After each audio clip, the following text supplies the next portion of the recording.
Today I am making granola, and here I am setting the oven to 300 degrees, and then we get out a sheet pan and put some parchment paper over it. I was pretending the empty roll was a sword.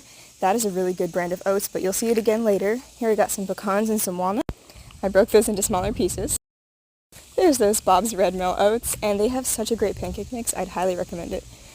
I added 2 cups of that plus the nuts into a bowl, and the spices were cinnamon, cardamom, allspice, and ginger. I like to mix the spices up beforehand, and then I put all of the spices into the main bowl, and it smelled so good when I was baking this.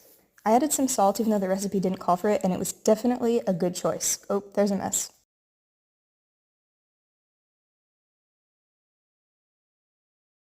This recipe does not have processed sugar, but it does have honey. You can also use maple syrup, but I don't really like how maple syrup tastes in granola, so I used honey for this one. There's the coconut oil getting stuck in the cup, so that was fun. But I melted that, and I had to pour this honey where the lighting was good because it was so pretty.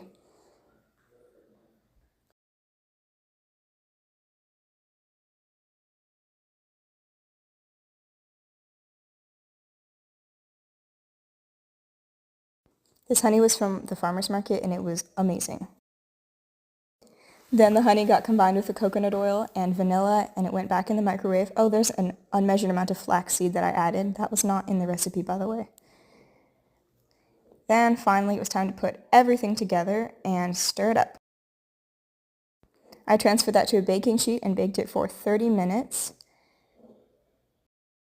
Then it was time to take it out, and I let it sit for 20 to 30 minutes, which you have to do so that the honey can harden.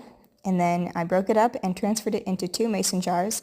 This makes 16 1/4 cup servings. Well, for those of you that don't like math, it makes 4 cups. I added more honey and cinnamon with the granola onto some of my mom's homemade Greek yogurt, and it was delicious. Thank you for watching. Have a beautiful day.